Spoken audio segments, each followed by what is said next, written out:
Hello everyone, welcome back to my channel. This is Pramila Yadav. Last class में हमने intellectual disabilities के बारे में पढ़ा था या मेंटल रिटार्डेड बच्चों के बारे में पढ़ा था। मेंटल रिटार्डेड या इंटेलेक्चुअल डिसेबल्ड वो बच्चे होते हैं जिनका आईक्यू लेवल 70 से कम होता है। उनको भी हमने 4 पार्ट्स में डिवाइड किया था। सबसे पहले था मॉडरेट, माइल्ड, सीवियर और प्रोफाउंड। ये 4 कैटेगरीज में हमने जो मेंटल रिटार्डेड या इंटेलेक्चुअल डिसेबल्ड बच्चे होते हैं, बौद्धिक अक्षमताएं जिन बच्चों में होती हैं, उनको 4 पार्ट्स में डिवाइड करके हमने पढ़ा था। ये जो मेंटल रिटार्डेड बच्चे हैं, जो इंटेलेक्चुअल डिसेबल्ड बच्चे हैं, इनको आईक्यू के बेस पर क्लासिफाई किया गया था कि जिसकी आईक्यू 70 से कम होगी वो बच्चे इंटेलेक्चुअल डिसेबल्ड होंगे। ये हमने लास्ट क्लास में डिटेल में डिस्कस कर लिया है। आज की जो हमारी क्लास रहने वाली है वो लर्निंग डिसेबिलिटीज़ पर रहने वाली है। जो अधिगम में अक्षमताएँ हैं, अधिगम में अक्षमताएँ, जैसे हमें नाम से समझ में आ रहा है, अधिगम में अक्षमताएं मतलब उनको सीखने से रिलेटेड प्रॉब्लम होती हैं, उनको लर्निंग में प्रॉब्लम होती हैं। जिन बच्चों को लर्निंग में प्रॉब्लम होती हैं उनको हम किस तरह से आइडेंटिफाई करते हैं। देखिए, इन बच्चों का जो आईक्यू लेवल है वो नॉर्मल बच्चों जितना ही होता है। मतलब इनका आईक्यू टेस्ट से हमें नहीं पता चलता है कि इन बच्चों में लर्निंग डिसेबिलिटी है या नहीं है। आईक्यू इनका नॉर्मल बच्चों जैसा ही होता है। इनको स्पेसिफिक किसी ना किसी एक फील्ड में डिसेबिलिटी होती है, किसी ना किसी एक विशिष्ट क्षेत्र में इनमें कमियां होती हैं। ये जो बच्चे होते हैं, इन बच्चों में जैसे किसी को भाषा में प्रॉब्लम हो सकती है, किसी को लिखने में प्रॉब्लम हो सकती है, किसी को बोलने में प्रॉब्लम हो सकती है, किसी को कम्युनिकेट करने में प्रॉब्लम हो सकती है, किसी को मैथमेटिक्स में प्रॉब्लम हो सकती है। किसी भी एक स्पेसिफिक फील्ड में इनकी डिसएबिलिटीज़ होती हैं। उन बच्चों में कौन सी अक्षमताएँ पाई जाती हैं? अधिगम से रिलेटेड अक्षमताएँ पाई जाती हैं। जिन बच्चों में अधिगम से रिलेटेड अक्षमताएँ पाई जाती हैं उनका आईक्यू लेवल है वो नॉर्मल होता है, आईक्यू लेवल कम नहीं होता है। लेकिन इनका जो अचीवमेंट टेस्ट लिया जाता है, इनका अचीवमेंट टेस्ट जब आप लेंगे तो इनका जो स्कोर है वो कम पाया जाता है। अचीवमेंट टेस्ट मतलब जब भी आपने कोई टॉपिक पढ़ाया, उस टॉपिक के बाद आप एक टेस्ट लेते हैं कि बच्चे को कितना समझ में आया। जब आप बच्चे का वो अचीवमेंट टेस्ट ले रहे होते हैं तो बच्चा उसमें अच्छे से परफॉर्म नहीं कर पाता है। आईक्यू लेवल तो उसका ठीक है, लेकिन अचीवमेंट टेस्ट में वो परफॉर्म नहीं कर पाता है। जो बच्चे अचीवमेंट टेस्ट में परफॉर्म नहीं कर पाते हैं उन बच्चों में लर्निंग डिसेबिलिटीज़ पाई जाती हैं। अब ये जो डिसएबिलिटी है ये हम किस तरह से देखते हैं? डिसएबिलिटी का मतलब होता है लेस एबल्ड या फिर लेस एबिलिटी। लेस एबिलिटी किसके कंपेयर में? पीयर्स के कंपेयर में। जो उसके साथ पढ़ने वाले हैं, जो उसके क्लासमेट हैं, उनका साथ जब हम उस बच्चे का कंपैरिजन करते हैं तो वो लेस एबिलिटी होती हैं किसी भी एक स्पेसिफिक सब्जेक्ट को सीखने में। इसलिए हम उसको क्या बोलते हैं? डिसएबिलिटी बोलते हैं या फिर लेस एबिलिटी बोलते हैं। लेस एबिलिटी वाले बच्चे हैं वो दूसरे तरीके से सीखते हैं। उनका जो ब्रेन है वो डिफरेंटली वर्क करता है। जो उनका मस्तिष्क है, जो उनका दिमाग है, वो अलग तरह से काम करता है। ये बच्चे लर्निंग डिसेबिलिटी पाई जाती है। होपफुली आपको समझ में आ गया होगा। लर्निंग डिसेबिलिटी उन बच्चों में पाई जाएगी जिन बच्चों का आईक्यू लेवल है वो तो नॉर्मल पाया जाएगा, लेकिन अचीवमेंट टेस्ट में वो बहुत अच्छा परफॉर्म नहीं करेंगे। वो किसी भी एक स्पेसिफिक सब्जेक्ट में पिछड़ जाते हैं, चाहे वो मैथ में हो, चाहे वो लैंग्वेज में हो, चाहे वो कम्युनिकेशन में हो। किसी न किसी एक फील्ड में वो कमतर होते हैं और उनमें लेस एबिलिटी पाई जाती है कंपेरिजन टू हर पीयर्स। उनका जो ब्रेन है वो डिफरेंटली वर्क करता है, अलग तरह से काम करता है। फिर उसके बाद हम कॉज देखते हैं कि जो लर्निंग डिसेबिलिटी है इसके कारण क्या क्या हो सकते हैं। लर्निंग डिसेबिलिटी के कारण जेनेटिक भी हो सकते हैं, यानी आनुवांशिक भी हो सकते हैं। कैसे हो सकते हैं? अनुवांशिक हो सकते हैं। अनुवांशिक का मतलब जब बच्चे का जन्म हो रहा होता है, जब बच्चा माँ के वॉम्ब में होता है, तो अगर वहाँ पर कुछ डिसऑर्डर्स हुए तो उसके कारण भी लर्निंग डिसेबिलिटी बच्चे में होती है। जैसे अगर माता ड्रग्स का सेवन कर रही है, अगर माता टॉक्सिन्स ले रही है, अगर वो अच्छे एनवायरनमेंट में नहीं रह रही है, तो उसके कारण भी बच्चे में लर्निंग डिसेबिलिटीज़ हो सकती हैं। जब बच्चे की डिलीवरी हो रही होती है तो अगर बच्चे के माइंड में ऑक्सीजन ऑक्सीजन की सप्लाई कम हो जाए, अगर बच्चे के मस्तिष्क में ऑक्सीजन की पूर्ति नहीं हो पाए, उसके कारण भी बच्चों में लर्निंग डिसेबिलिटीज़ पाई जाती हैं। तो ये क्या जेनेटिक भी होते हैं, मतलब जीन्स में अगर कुछ गड़बड़ी हो जाए तो उसके कारण भी बच्चों में लर्निंग डिसेबिलिटीज़ हो जाती हैं। जेनेटिक के अलावा वातावरण से भी बच्चों में लर्निंग डिसेबिलिटी होती है। वातावरण से भी बच्चों में क्या होती है, लर्निंग डिसेबिलिटी पाई जाती है। अगर बच्चे की नीड्स को पूरा नहीं किया जाता है तो उसके कारण भी बच्चे में लर्निंग डिसेबिलिटीज़ हो सकती हैं, और इसमें आफ्टर बर्थ भी हो सकते हैं। आफ्टर बर्थ कैसे होगी, अगर मान लीजिए बच्चे का एक्सीडेंट हो गया, बच्चे का कोई भी एक इन्फेक्शन हो गया बच्चे को, तो उसके कारण भी बच्चे में लर्निंग डिसेबिलिटी हो सकती हैं। तो जो लर्निंग डिसेबिलिटी है वो जेनेटिक और जो हमारा वातावरण है, इन्वायरमेंट है, उससे रिलेटेड होती हैं। बर्थ से पहले भी बच्चे में लर्निंग डिसेबिलिटी पाई जा सकती हैं, और लर्निंग जन्म के बाद भी बच्चे में लर्निंग डिसेबिलिटी हो सकती है। इसका मतलब क्या हुआ, लर्निंग डिसेबिलिटी होने के चांसेस दोनों टाइम पर होते हैं, जन्म से पहले भी और जन्म के बाद भी। टीचर या पेरेंट्स को कब पता चलता है कि हमारे बच्चे में लर्निंग डिसेबिलिटी है, जब बच्चा स्कूल एज में होता है। जब बच्चा स्कूल जाने लगता है तब पेरेंट्स और टीचर्स को ये पता चलता है कि उस बच्चे में क्या है, लर्निंग डिसेबिलिटी है। स्कूल एज से पहले बच्चे में लर्निंग डिसेबिलिटी का पता नहीं लगता है, क्योंकि स्कूल में ही जाकर बच्चा पढ़ना लिखना सीखता है, और जब उसमें अचीवमेंट टेस्ट में जब वो अपने पीयर्स के हिसाब से उतना अचीव नहीं कर पाता है, तब समझ में आता है कि बच्चे में क्या है, लर्निंग डिसेबिलिटी है। अब लर्निंग डिसेबिलिटी की टाइप्स की हम बात करें, बहुत सारे टाइप्स हैं, जो मेन टाइप्स हैं हम वो डिस्कस करने वाले हैं। सबसे पहले आता है डिसलेक्सिया। सबसे पहले आता है डिसलेक्सिया। डिसलेक्सिया है, ये हिंदी में भी इस तरह से ही लिखा जाता है, डिसलेक्सिया। डिसलेक्सिया है, ये बच्चों में किस तरह की प्रॉब्लम पाई जाती है, रीडिंग से रिलेटेड प्रॉब्लम पाई जाती है। रीडिंग, पढ़ने लिखने में इन बच्चों को प्रॉब्लम आती है। जो बच्चे हिंदी नहीं पढ़ पाते हैं, रीडिंग नहीं कर पाते हैं, जो बच्चे इंग्लिश की रीडिंग नहीं कर पाते हैं, उन बच्चों में कौन सी प्रॉब्लम पाई जाती है, डिसलेक्सिया पाई जाती है। इन बच्चों में क्या होता है, जैसे मैंने लिख दिया RAT, रैट, तो ये इसको पूरा रैट नहीं पढ़ पाएंगे, या फिर जैसे मैंने लिख दिया BAT, मैंने लिख दिया BAT, तो ये इसे पढ़ेंगे DAT। मतलब इनको जो ये लेटर्स की फॉर्मेशन है इसमें क्लियर नहीं होता है, ये B को D पढ़ते हैं। जो सिमिलर दिखने वाले जितने भी लेटर्स हैं इनमें इनको कन्फ्यूजन हो जाता है, इसलिए इनमें रीडिंग से रिलेटेड प्रॉब्लम पाई जाती है। तो जिन बच्चों में डिसलेक्सिया पाया जाएगा, इन बच्चों में लैंग्वेज कॉम्प्रिहेंशन, किसी भी भाषा को समझने में प्रॉब्लम पाई जाएगी, इनको पढ़ने में प्रॉब्लम पाई जाएगी। मेनली जहाँ से आपसे क्वेश्चन क्या पूछा जाएगा, डिसलेक्सिया है वो किससे रिलेटेड प्रॉब्लम है, डिसलेक्सिया है वो रीडिंग से रिलेटेड प्रॉब्लम है। लेकिन आजकल जो क्वेश्चन आते हैं वो डायरेक्ट नहीं आके ये आने लगे हैं कि कोई भी बच्चा है D को B पढ़ रहा है, B को D पढ़ रहा है, तो उसमें क्या कौन सी प्रॉब्लम है, तो उसमें क्या है, डिसलेक्सिया है। आपको एग्जाम्पल भी साथ साथ समझने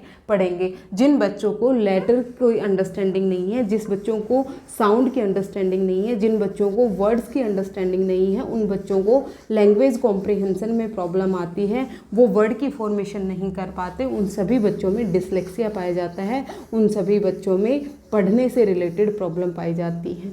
दूसरा आता है हमारा एफेजिया।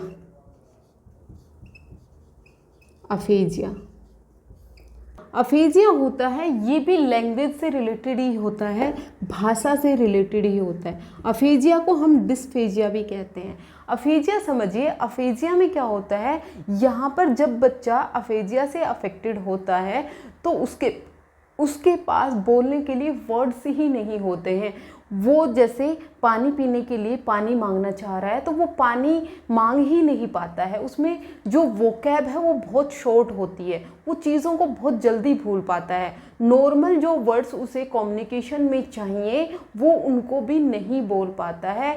जो भी बात उसे आपने बताई ना तो वो उसे रिपीट कर सकता, ना वो उसे याद रख सकता। यहाँ पर जो लैंग्वेज है, जो कम्युनिकेशन है, उसमें प्रॉब्लम आती है। कम्युनिकेशन कई बार इतनी सीवियर भी होता है कि वो अपनी बेसिक नीड्स के लिए भी कम्युनिकेट नहीं कर पाता है। जब वो कम्युनिकेट करने की कोशिश करता है तो जो वर्ड्स हैं वो उसके माइंड से खो जाते हैं, उसके माइंड में वो वर्ड्स आते ही नहीं हैं। उन बच्चों में क्या पाई जाती है? डिस्फेजिया पाई जाती है या अफेजिया पाई जाती है। अफेजिया के कारण हो सकते हैं जो उनका लेफ्ट ब्रेन है, जो लैंग्वेज को कंट्रोल करता है, जो लेफ्ट ब्रेन है उसमें या तो ब्लड की सप्लाई अच्छे से नहीं हो पा रही है या उसमें इन्फेक्शन के कारण कोई प्रॉब्लम आ गई है। उन बच्चों में लैंग्वेज डिसऑर्डर्स पाए जाते हैं। तो जो अफेजिया या डिस्फेजिया जिस बच्चे में होगा उसको लैंग्वेज कम्युनिकेशन में प्रॉब्लम आएगी, वो अपनी बात नहीं रख पाता है, सिंपल से सिंपल बात रखने में भी उसे प्रॉब्लम आती है। फिर उसके बाद थर्ड डिसेबिलिटी आती है जिसको हम बोलते हैं डिसग्राफिया।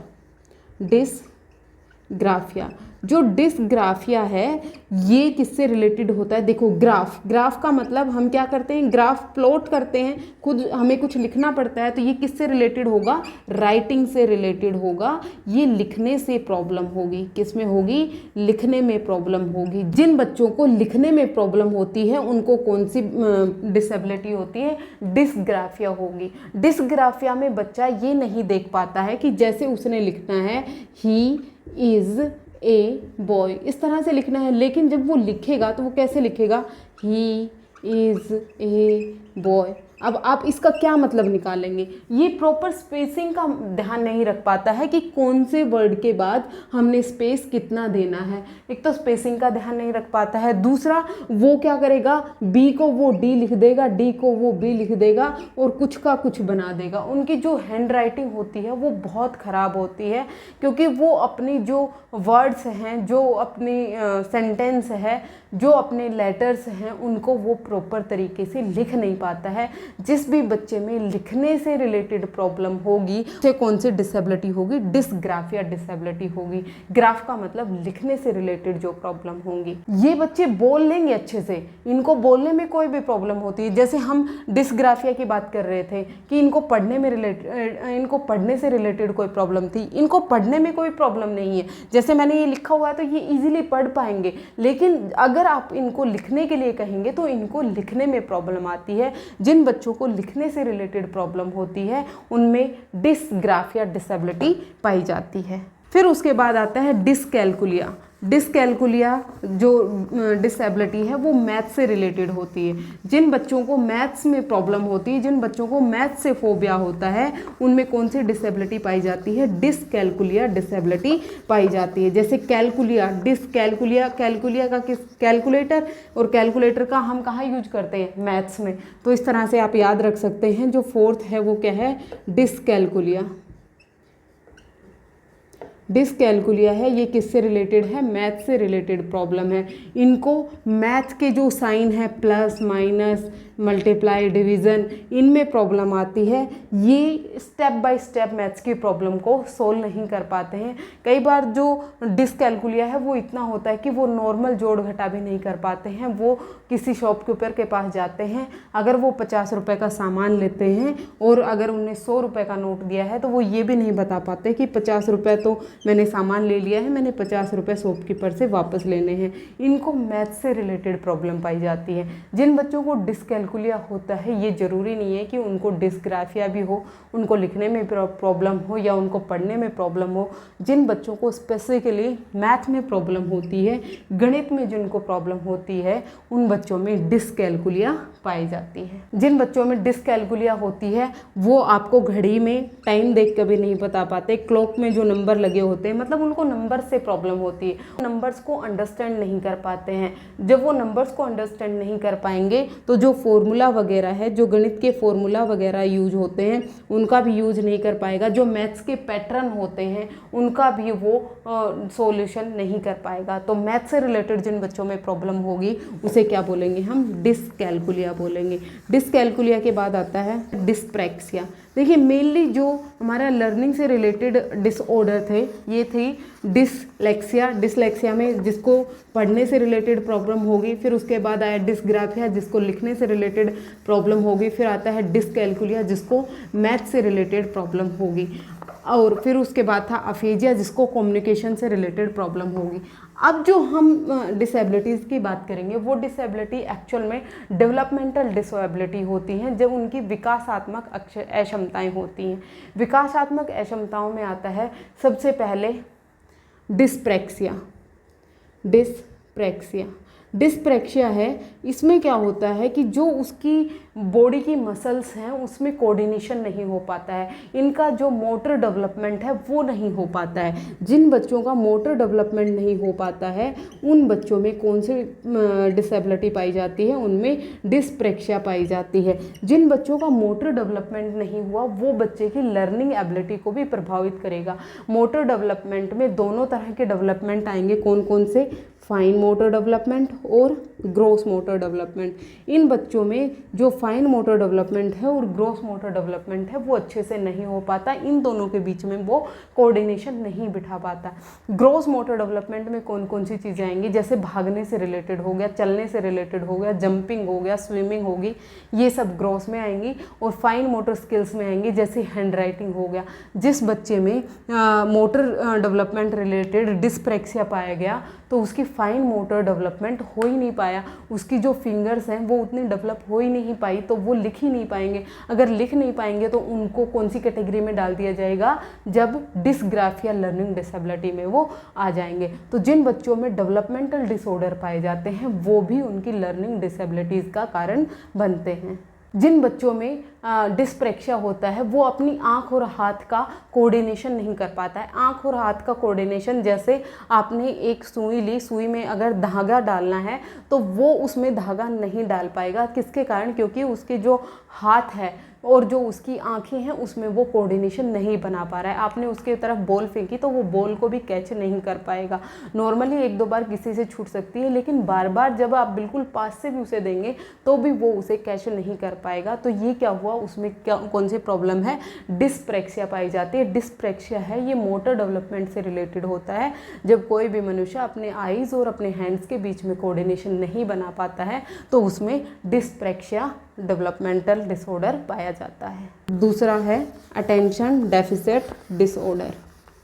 ये बच्चे हैं, ये अटेंशन नहीं कर पाते हैं, ये बहुत ज़्यादा हाइपर एक्टिव होते हैं। ये क्या है, ADD अटेंशन डेफिसिट डिसऑर्डर, या फिर इसे बोलते हैं हम ADHD। ये फुल फॉर्म कई बार पूछी गई है, आपको याद रखना बहुत ज़रूरी है। ADD क्या है, अटेंशन डेफिसिट डिसऑर्डर या फिर attention deficit hyper active hyper active disorder. ये दोनों एक ही अम्ब्रेला टर्म है। इसमें क्या होता है, बच्चा बहुत ज़्यादा हाइपर एक्टिव होता है। आप बच्चे को कुछ भी करने को देंगे, चाहे वो गलत करे चाहे सही करे, फटाफट उसको कंप्लीट करके आपके पास ले आएगा कि ये देखिए मैंने चेक कर लिया है। ये दूसरे बच्चों को बहुत ज़्यादा डिस्टर्ब करते हैं। ये क्या करते हैं, किसी भी एक जगह पर टिक कर नहीं बैठ सकते हैं। आप अपने व्हाइट बोर्ड पर कुछ पढ़ा रहे हो, वो कुछ ही कर रहा होता है, वो व्हाइट बोर्ड पर अपना ध्यान फोकस नहीं कर पाता है, उसका ध्यान इधर उधर बहुत जल्दी भटक जाता है। तो उन बच्चों में कौन सी प्रॉब्लम पाई जाती है, ADHD पाई जाती है या ADD प्रॉब्लम पाई जाती है। अटेंशन डेफिसिट हाइपर डिसऑर्डर या फिर अटेंशन डेफिसिट डिसऑर्डर है। इसमें बच्चा एक जगह पर फोकस नहीं कर पाता है और वो इधर उधर उछलता रहता है, ना एक जगह वो टिक कर बैठ सकता है, दूसरे बच्चों को भी बहुत डिस्टर्ब करता है और ना ही ये अपने होमवर्क कंप्लीट करते हैं। मतलब ये क्या करते हैं, इधर उधर की बातों में ज़्यादा ध्यान रखते हैं और अपने काम पर फोकस नहीं करते हैं। उन बच्चों में ADD या फिर ADHD पाया जाता है। ADHD की फुल फॉर्म कई बार पूछी गई है, आप याद रखिएगा। फिर उसके बाद आता है ऑटिज़म है, ये आजकल बहुत बड़ी प्रॉब्लम है। ऑटिज़म वाले जो बच्चे होते हैं ये अपने आप में ही रहना पसंद करते हैं। मतलब ये क्या है, संलीनता है। क्या है, संलीनता। यहाँ पर बच्चा है ना तो वो दूसरों के साथ कम्युनिकेट कर पाता है और ना ही वो कम्युनिकेट करना चाहता है, वो अपनी बात भी दूसरों तक नहीं पहुँचा पाता है। ऑटिज़म वाले जो बच्चे हैं लगभग 3 साल की उम्र में हमें ये पता चल जाता है कि हमारे बच्चे में ऑटिज़म की प्रॉब्लम है या फिर नहीं है। 3 साल में ऑटिज़म डेवलप हुआ, ये 3 साल में डेवलप हो जाता है, 3 साल के बाद ये लाइफ लॉन्ग रहता है, इसका कोई भी इलाज नहीं है। ऑटिज़म वाले जो बच्चे होते हैं इनको क्या प्रॉब्लम आती है, ये दूसरे की बात ना तो समझ पाते हैं और ना ही दूसरे को अपनी बात समझा पाते हैं। जैसे आपने उसे कुछ बोला तो जैसा आपने बोला वो वैसे ही उसे रिपीट करता है, मतलब रिपीटेटिव बिहेवियर करता है। जिस बच्चे में ऑटिज़म है, जिस बच्चे में संवलीनता है, वो रिपीटेटिव बिहेवियर करता है। आप एक बार उसे कुछ भी बोल देंगे तो वो रिपीट बार बार उसे रिपीट करता रहेगा। उसे दूसरे बच्चे बिल्कुल पसंद नहीं होते, दूसरों के साथ वो खेलना पसंद नहीं करता, एकांत में रहना पसंद करता है। अगर 2 बच्चे बात भी कर रहे हैं तो वो अपने कान बंद कर लेगा, उसे दूसरे की बात सुनना पसंद नहीं होता है। तो ये जब उनको दूसरों से बात करना ही पसंद नहीं है तो वो दूसरों से ना तो कम्युनिकेट कर पाएंगे, ना वो दूसरों से फ्रेंडशिप कर पाएंगे और ना ही वो सोसाइटी में एडजस्ट हो पाते हैं। जो ऑटिज़म वाले बच्चे होते हैं इनको टेक केयर करने के लिए बहुत ज़्यादा मेहनत लगती है, क्योंकि वो बिल्कुल डिफरेंट हो गए। वो जो नॉर्मल बच्चे हैं उनकी तरह बिहेव करते ही नहीं हैं, ना ही वो कोई एक खाना उनको पसंद नहीं है तो वो एक खाना नहीं खाएंगे। अगर उनको एकांत में रहना है तो वो एकांत में ही रहेंगे। वो बहुत ज़्यादा चिड़चिड़े भी होते हैं। ये भी डेवलपमेंटल डिसऑर्डर्स हैं, ये पाए जाते हैं। मेनली जो डिसेबिलिटीज़ में जो क्वेश्चन पूछे जाते हैं आपके यहीं से पूछे जाते हैं। मुझे नहीं लगता है ये करने के बाद आपका कोई भी क्वेश्चन रहा होगा। होपफुली आपके सारे डाउट क्लियर हो गए होंगे। आज के लिए इतना ही, कल फिर से मिलते हैं नेक्स्ट क्लास में। Thank you very much.